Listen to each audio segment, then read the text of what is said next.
Hola, ¿qué tal? A continuación te voy a mostrar un ejercicio involucrando a los sistemas de flujo clase 1. El problema dice lo siguiente: por una tubería normal de 3 pulgadas, diámetro interno 7.79 centímetros y 29 metros de longitud, se bombea agua a 20 grados Celsius hasta un depósito elevado, tal como se indica en la figura. Inciso A. ¿Qué presión es preciso comunicar el agua a la salida de la bomba para elevarla al depósito con una velocidad de 4.09 metro cúbico por hora? A 20 grados Celsius, la viscosidad del agua es de 1.002 centipoas y su densidad de 0.9982 gramos por mililitros a la menos 1. Inciso B. ¿Qué tanto por ciento de la caída de presión se necesita para vencer la fricción de la tubería? Bien, entonces para poder calcular esto que me está preguntando, es primero calcular cuál es la cabeza de presión, ¿sí? Y para ello vamos a establecer la ecuación de Bernoulli. En la ecuación de Bernoulli vamos a cancelar lo que no estamos considerando en el sistema. Para ello HR vale 0, es algo que no vas a retirar del sistema. La velocidad inicial, que es 1, viene siendo 0 debido a que me está indicando la descarga de la bomba. HA vale 0 porque aquí me está indicando el ejercicio que es a la salida de la bomba. Por lo tanto, la bomba ya no entra dentro de mi sistema, ¿verdad? De aquí de Bernoulli. Por otro lado, tenemos ahora el despeje de las diferencias de presiones, que es la caída de presión, quedando esta fórmula la ecuación de Bernoulli. Entonces, ¿qué necesito encontrar? Lo que necesito encontrar es la velocidad 2, a la cual vamos a obtenerlo mediante la ecuación de caudal. Despejando la velocidad 2 tenemos lo siguiente: vamos a calcular el área de flujo mediante la fórmula de pi por diámetro al cuadrado, y el 4 queda arriba por fórmula. Entonces aquí tenemos que convertir este flujo volumétrico o caudal a metro cúbico por segundo para hacer consistentes las unidades, quedando de la siguiente forma, en donde las unidades me dan metro por segundo, sabiendo que la velocidad es de 0.2383 metros por segundo. Esa es la velocidad 2.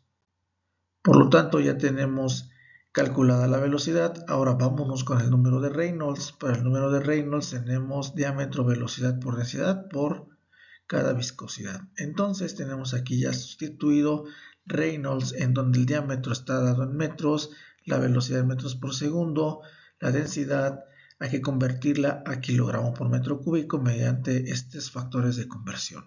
Los centipoas hay que convertirlos a kilogramo metro por segundo. Para ello vamos a tener que hacer los cálculos, cancelamos los gramos y los mililitros, los metros de este lado con estos metros son metros cuadrados con estos metros de acá, y tenemos metro cúbico. Entonces los kilogramos con estos kilogramos, los segundos con los segundos y los centipoas con los centipoas, en donde todas las unidades quedan eliminadas, siendo Reynolds un número dimensional. Por lo tanto, el resultado nos da 18.777.915 en Reynolds. Por lo tanto, en notación científica sería 1.88 por 10 a la 4, lo cual me indica un flujo turbulento. Bien, entonces para poder encontrar el factor de fricción, pues ahora sí que ya encontré Reynolds, pero vamos a localizarlo en el diagrama de Moody. Cabe mencionar que el diagrama de Moody está en una zona crítica, en donde se utiliza nada más esta sección del diagrama, en donde podemos ver que esta curva indica un tubo tipo liso hidráulico, en donde tenemos esta ecuación de F, ¿verdad? Entonces, esta ecuación de F es el factor de fricción y lo podemos también calcular con esa ecuación, quedando de la siguiente forma. Reynolds ya lo tengo, que es 1.88 por 10 a la 4, lo elevo a un cuarto y me da un factor de fricción de 0.067. Esto mediante la fórmula que me da, pues, esta curva que indica liso hidráulicamente, ¿sale?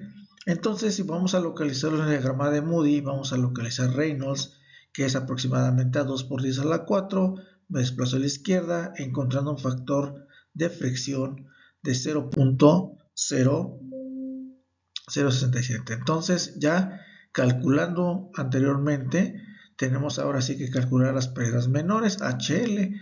Para ello, pues tenemos aquí un H de descarga, que es descarga de la bomba, los dos codos que se atraviesan en el camino, que son los 2 de 45, y también tenemos un H de salida. Recordemos que el H de salida está dado por esta forma, entonces KL vale 1, entonces ya podemos calcular esa HL. ¿Sí? Entonces la velocidad al cuadrado entre 2G va a multiplicar a la longitud equivalente entre el diámetro del tubo, dos codos en los cuales K es 16F, ¿sí? Más K de salida. Entonces sustituyendo tenemos aquí la velocidad 0.2383 metros por segundo al cuadrado entre 2 por la gravedad. Sumo la longitud equivalente al recorrido, que son los 29 metros que en un inicio me está diciendo, entre el diámetro 2 veces 16 por el factor de fricción encontrado, de las dos formas, por el diagrama de Moody o también con la fórmula anterior. Sale entonces será 0.067 más 1. Y esto nos da un valor de HL igual a 1.086 metros lineales. Bien, entonces ya tenemos aquí HL y ya lo vamos a sustituir en la ecuación, solamente que aquí ya el peso específico ya lo despejé para dejar solita las diferencias de presiones. Por lo tanto, al sustituir los valores tenemos lo siguiente. Cabe mencionar que esta parte viene siendo la altura 2. ¿Por qué? Porque al momento de determinar mi punto de referencia y si quiero saber la altura que tiene, es prácticamente encontrar el valor de la componente de la altura, o sea, viene siendo el cateto opuesto a este ángulo. Por esa razón, la hipotenusa, siendo 15.3, se multiplica por la componente del seno de 45 y así ya obtengo la altura que me está indicando esta parte de la ecuación. Y pues obviamente 0 viene siendo Z1 porque es el punto o el nivel de referencia. Entonces aquí están los 1.086 metros, que es HL, la velocidad se sustituye entre 2G, se eleva al cuadrado la velocidad y se multiplica por el peso específico. Convertimos la densidad en kilogramo por metro cúbico y lo multiplicamos por la gravedad. Entonces estos dos es el peso específico. Sacando ya los cálculos, vamos a eliminar unidades y todo esto me queda en metros lineales, ¿verdad? Y me da un peso específico de 9.792.342 Newton por cada metro cúbico. Se reducen los metros lineales y se cancelan las unidades, quedándote como 95.327.49 Newton por metro cuadrado o pascales. Y si lo divides entre 1000, me da 95.327 kilopascales. Entonces, con esto ya puedo encontrar en otras unidades también equivalentes, que son las atmósferas, y para ello pues las atmósferas de diferencia de presión o la caída de presión es de 0.9408 atmósferas.